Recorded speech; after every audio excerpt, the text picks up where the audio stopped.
Hello, fairy finders and fairy seekers. Welcome to FaerieQuest and the Ask the Fairies reading for April 26th through May 2nd.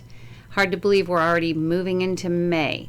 If you watched last week's reading, you might remember me saying something about the fairies bringing forward the same cards a lot, as though they were trying to get a message across that we maybe just aren't getting yet. So as an experiment, I took the cards and I actually took like each card from the back and I tucked it in and counting to 52 with, card 1, card 2, card 3, and I tucked them in all different spots. And then I shuffled the cards for, probably 15 minutes while I was watching a specific video that I was interested in. So we're going to see if that has helped at all, or if the fairies are going to bring forward similar cards again. So we are going to just shuffle just a tiny bit more, just because I feel like I need to.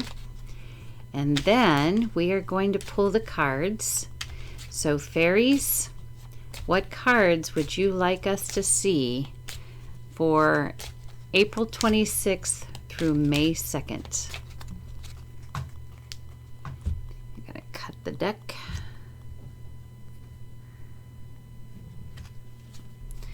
All right, so card number 1 is the 5 of Spades. Card number 2 is the Queen of Clubs, or Leah in this deck.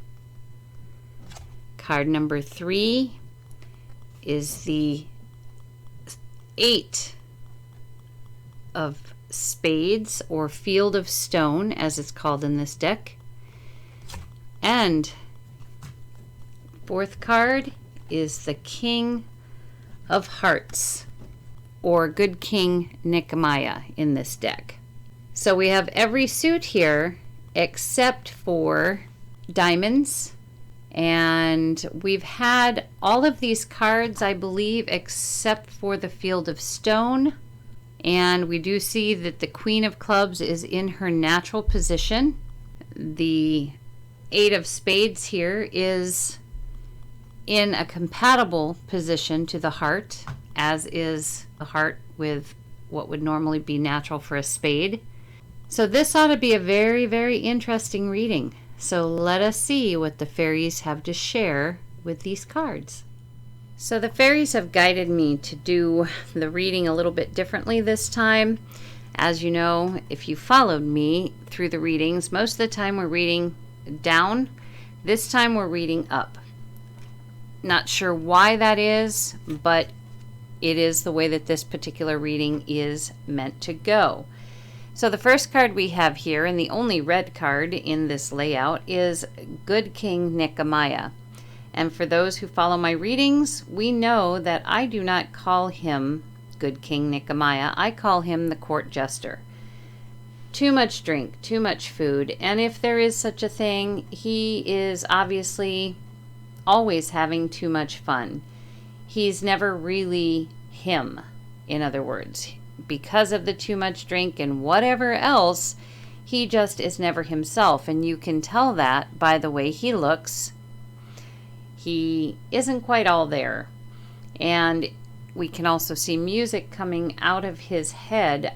I have always looked at that as he has people telling him what to do and how to do it. And he is in the earth position, which is supposed to be a spade here and supposed to be compatible to a heart. However, what we are seeing here is someone who believes, I really believe he believes, that he's doing so much good for us and the earth because he's so fed information.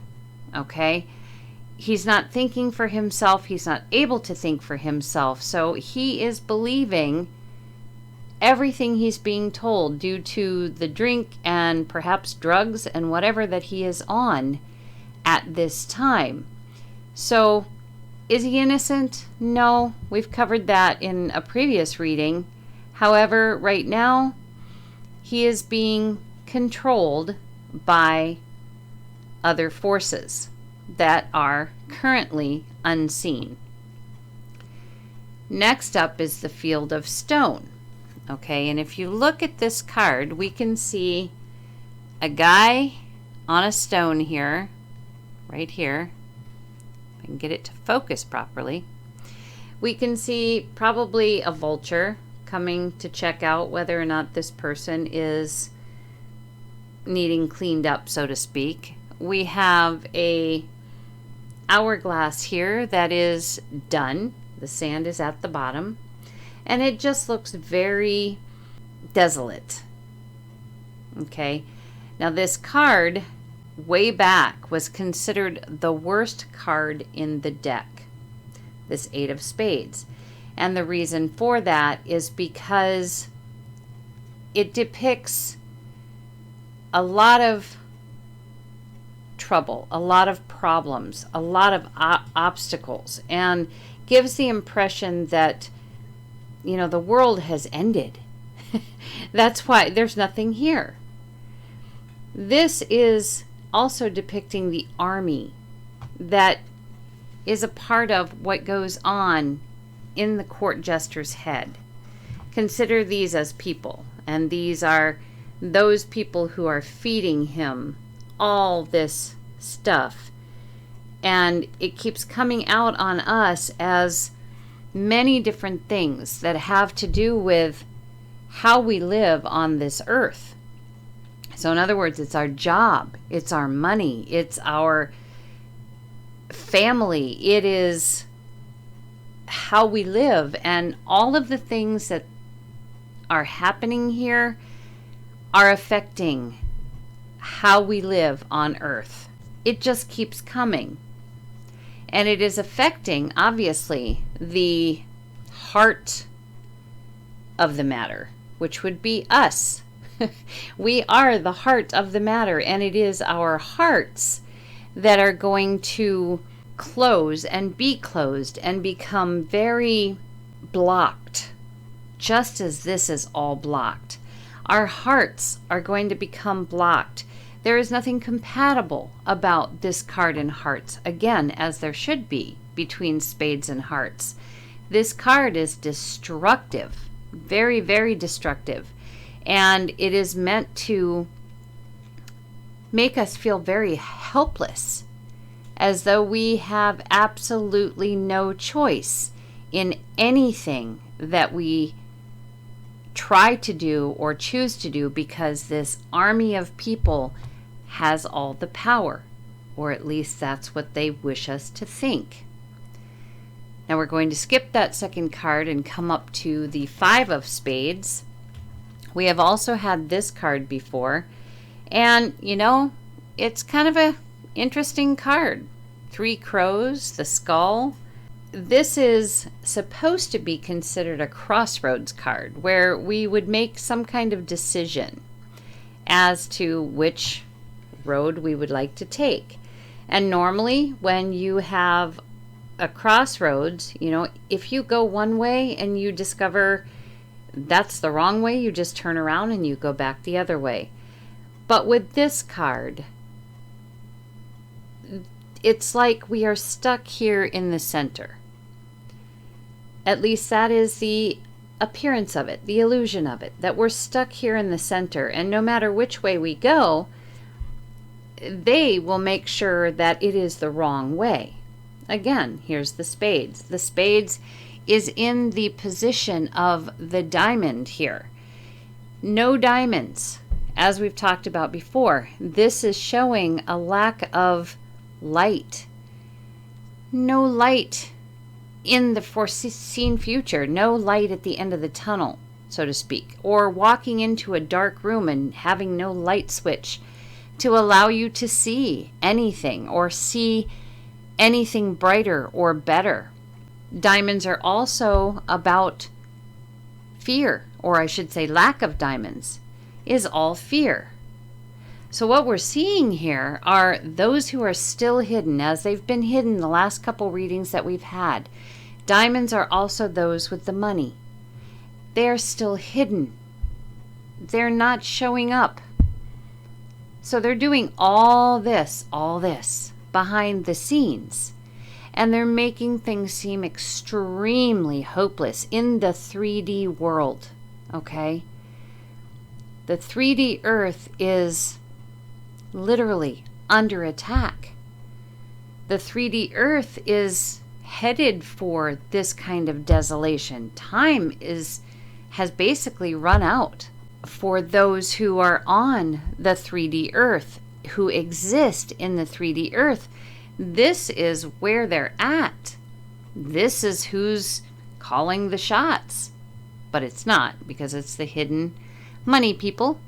But no matter what people do, they're being watched, like constantly watched, to see what their reaction is, to see what is the next plan of action to cause even more chaos and more havoc, and to separate the heart from the human.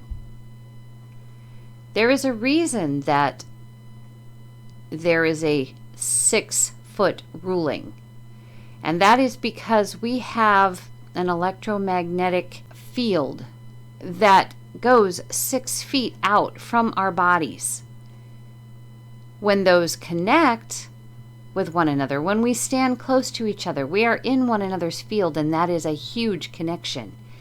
That 6-foot ruling makes sure that we can be watched individually, because when we intertwine, one can't be told from the other. Interesting, right? And also, that disconnection of the heart is very powerful. Very powerful. That's why they've got this person going, oh, well, I'm very loving, when in fact, as we can see, everything that is going on is anything but that. Much confusion, which way to think, which, one person says this, another person says that, which road do we take? How do we follow any of this? We don't. Light workers, we've got it. So then we come to Queen of Clubs, who is Leah. And Leah is magnificent. This is us. This is the light workers. All of this is illusion. This is the most powerful card in this layout because she is in her natural position, okay? Which, as we know, clubs is about all of us as an individual, each one of us individual, our right to breathe, our ability to create, our humanness in general, our connection through our breath of life. Breath of life. Now, Leah is in charge of the subconscious mind, dreams, mysteries. She has a way in the back door that perhaps no other card could show us. She can connect us through astral travel, which we all do every night, but most of us don't remember. But she can connect us through the astral plane. She can help us understand through dreams. She can connect us through the subconscious mind. That's pretty much where we're connected anyway. The only place that these have not been able to penetrate in the light workers. And it's even to some degree getting through to those who are stuck on that 3D plane. But it's pretty dire for them at the moment. We are in a beautiful place. This is the 5D plus, as I like to say it, but this is what the 3D Earth is looking like at this time. We need to stay in this focus, in this position, so that we can continue to perhaps add our energy. And notice she's a 12. Yes, he's a 13. You know, when it comes to people on, you know, the 3D plane, he seems to still have a little bit more power than we do, but not much. We are catching up. And we are coming up also on a full moon. Actually, I do believe the full moon is the 26th of this month, April. And, you know, that's a huge thing too. It's a powerful full moon because it's considered a supermoon. Extra large when viewed from Earth. Use that power as a light worker. Use that power of the moon to send out something fabulous, to break this illusion. We have power to help this 3D Earth, even if it's just to basically wipe it out as we know it currently and replace it with something phenomenal. We can do that. Whatever we can dream, whatever we can envision, whatever we can think. Remember, clubs are about thinking and ideas. Whatever we can come up with, we can make happen because we are creative beings and we have that ability. And that is also what Leah is telling us. We don't have to accept any of this. We have that power. So no matter how bad things seem, they are an illusion to what is actually possible. And things have already happened that are still hidden, but will be coming to the foreground. Again, it is very important. The fairies are trying to show us that all of this is truly just illusion. Not her, but all of this. No matter what is thrown our way, it is not truthful and it is an illusion. So this is the message that the fairies have shared. Seems like kind of a dark one. However, it is not. It is a powerful message to light workers and also to those who still need to open their eyes. This crossroad lock and all of this not happening. Not really. There is so much to see when the eyes open of what is not really taking place. There's so much to see. Whole new movie. So anyway, hopefully next week the fairies will have something a little more bright to bring us, but they're not hedging on the truth for us. And I know you appreciate that. So until next week, that is what we have from the fairies. Take care.